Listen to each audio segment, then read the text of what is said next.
Hi, and welcome back to Let's Play Pathfinder Kingmaker. In the last episode we defended the trading post from the cronies of the Staglord, and we met the Guardian of the Bloom. Now, we don't really know where to go, but we know we have to defeat the Staglord. Good day. I hope you're feeling alright after that battle. I can't thank you enough for what you've done. I definitely don't want to waste your time, but if you have a moment, I have a request. What did you want to ask me? Svetlana lowers her head. This is a very personal request, and maybe not important enough for your time. I'll completely understand if you say no, but the first time the Staglord's thugs came here demanding money, they also took my wedding ring. Just to tore it off my hand. It's just a trinket, really. But it meant so much to me. I remember every moment of the day Oleg came to me, that ring in hand, to ask if I'd marry him.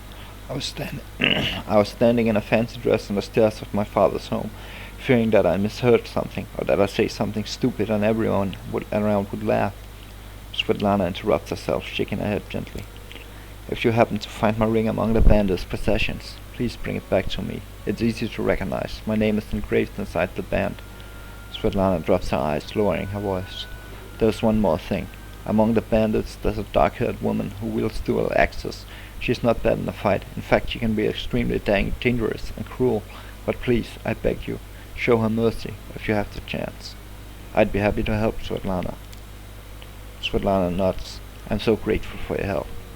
Tell me about yourself. How did you and your husband find the courage to establish a trading post in the Stolen Lands? It was Oleg's idea, though I supported him in it. We didn't realize how dangerous it was here, of course. In Restov, everyone respects the sword laws, and everyone's accustomed to relying on them. Even the mention of someone like Lady Jamandi could be enough to fend off street talk or some other trouble. It could maybe even work in some places here, but not with the Staglord's men.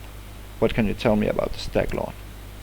He's not just some average bandit. If no one puts a stop to him, he'll turn the Stolen Lands into his personal kingdom, a kingdom of fear and oppression.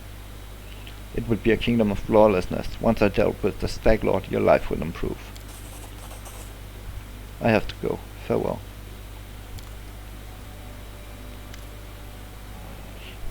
Honoria laid eyes. The elf looked straight at you, through the tangled hair falling over her face. Hey, you're an adventurer, right? Seeking your fortune in the Stolen Lands? You aren't the only one of your kind here. Take my advice. Keep your eyes open and watch your back. Sometimes the ones who call themselves your friends are more dangerous than your enemies. Judging by the elf's voice, it's obvious that you started the day off with a jug of wine. Who are you? The elf grunts. Anoriel Eight Eyes. Once upon a time I was famous throughout Epsilon. Anoriel Eight Eyes of the Reckless Six. Well, glory passes quickly. A few miserable decades later, and no one recognizes you on the street anymore. What a shame. What are you doing here? I sit here waiting for adventurers who are in need of help. We may be sitting here in a backwoods tavern, but in Epsilon I have a lot of friends who are eager to make a few coins. They have brave hearts, but shallow pockets. A little gold would be a welcome change for them. I can send them a message and it will come from Epsilon through a portal. If you're interested, just give me a sign and we'll arrange everything right away. Also, I can summon the tutors from the Pathfinder Society who can retrain you and your companions. They're quite willing to do this for free the first 3 times you request their services. After that, the price for retraining will gradually increase. Such is the way of doing business with all new clients. Why are you called Eight Eyes? Once long ago, I could spot an enemy and pin him to the wall before he could even think of attacking. Some said I had 8 eyes and looked all around at once, though it seems I've outlived my nickname. And Noriel stretches her arm forward. Her palm trembles noticeably. I've been drinking so much lately, it's best I don't test my skills too often. Would you like to join me? Oh no, I've got enough things to do already. You better manage on your own. Where were you when the trading post was attacked? I was hunting.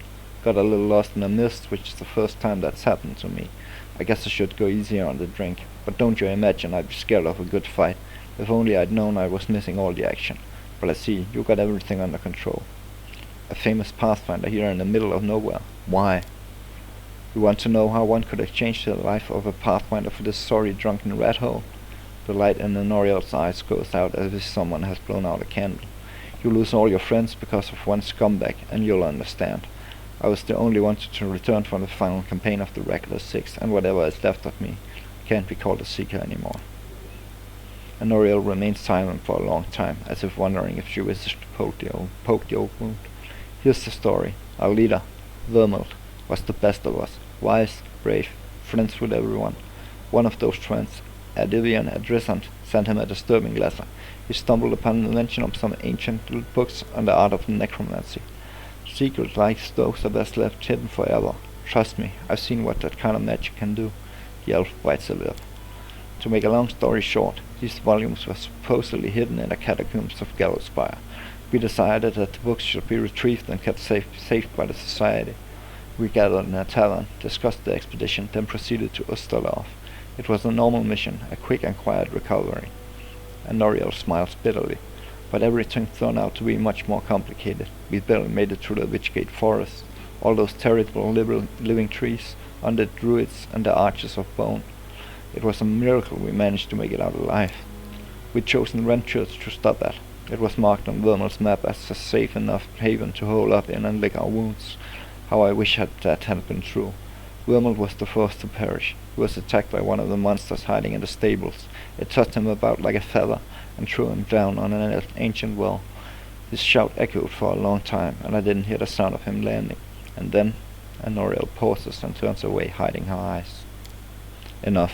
I shouldn't have gotten into this. Who am I to stir up others' feelings with all my chatter? We'd better forget about it for now. Maybe I'll tell you some more some other time, but not today. Regarding your story, let's talk about something else. I have to go. So, let's see what Oleg has to say now. Greetings. Olive seemed to be in a good mood and greets you warmly. You certainly ruffled those villains' feathers. Well, anyway, new day, new troubles. Have you seen the fog? Never seen anything like it before. The road to Restov looks like someone spilled milk and it just hung in the air. I couldn't see anything through that soup, not even with a torch. Feels like witchcraft to me. I bet the Stag Lord's involved somehow. Rumors say he deals with all kinds of bad magic. Tell me about yourself. Why open a trading post in such a dangerous place? I just dislike the noise, Oleg answers reluctantly. I'm from Restov. Cities are complicated. Lots of people, and each with their place on the shelf. Bow before this one, fear this other. Don't do business with a third, but be sure to be extra nice to the fourth. And villages are a little better. Everyone likes to stick their noses into each other's business. I just wanted a place where I could be my own master, and so I ended up here. I need to take care of the Stag Lord. Do you know of anything that could help me find him? That's quite a task to set yourself on. The Stag Lord has a fortress somewhere in the area, but only a few chosen from the most trusted of his rabble I ever invited.